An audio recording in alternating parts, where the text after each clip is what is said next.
ప్రజల మీద భారాలు మోపడానికి సిద్ధమైంది. దీనికి నిరసనగా ఈ రోజు నుంచి 15వ తేదీ వరకు దేశవ్యాప్తంగా సిపిఎం ఆల్ ఇండియా కమిటీ పిలుపు మేరకు ఈ ప్రజా వ్యతిరేక విధానాల మీద ప్రచార కార్యక్రమాన్ని ప్రారంభిస్తున్నాం. ఈరోజు జాతీయ విగ్రహానికి మన దేశానికి రాజ్యాంగం రచించిన డాక్టర్ బిఆర్ అంబేద్కర్ గారికి నివాళులర్పించి ఈ జాతీయ కార్యక్రమాన్ని ప్రారంభిస్తున్నాం.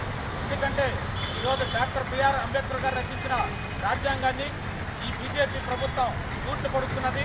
మన దేశ ప్రజలకి, కార్మికులకి రక్షణగా ఉంటున్న రాజ్యాంగానికి రద్దు చేసే పరిస్థితి ఈ బీజేపీ మొత్తం మన ప్రభుత్వం చేపట్టింది.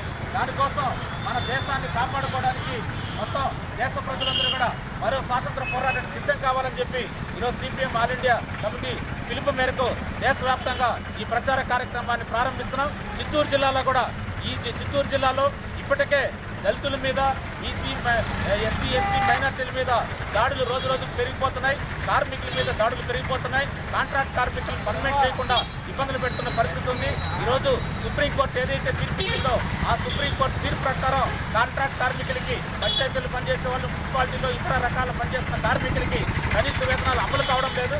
ఈ కనీస వేతనాలు అమలు చేయాలని చెప్పి ఈ ప్రచారంలో భాగంగా ఈ కార్యక్రమాన్ని చేపట్టాం. అందువల్ల దేశవ్యాప్తంగా ప్రజలు ఈ పోరాటంలో భాగస్వాములు కావాలి. చిత్తూరు జిల్లాలో కూడా ఈ 8 రోజుల పాటు జరిగే ప్రచార కార్యక్రమంలో చిత్తూరు జిల్లా ప్రజలందరూ కూడా భాగస్వాములు కావాలని చెప్పి మేము సిపిఎం చిత్తూరు జిల్లా కమిటీ నుంచి విజ్ఞప్తి చేస్తున్నాం.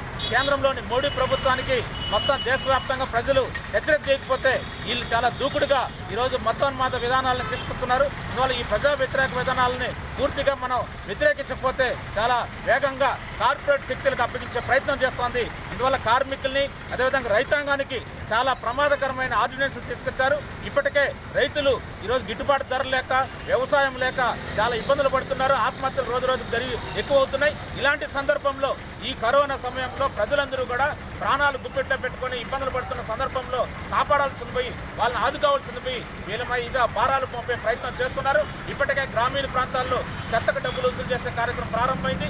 అదేవిధంగా వీధి లైట్లకి, త్రాగే నీళ్ళకి డబ్బులు వసూలు చేసే కార్యక్రమాన్ని ప్రారంభిస్తున్నారు. వీటికన్నిటికీ వ్యతిరేకంగా ప్రజలందరూ కూడా ఐక్యం కావాలని చెప్పి మేము సిపిఎంగా విజ్ఞప్తి చేస్తున్నాం.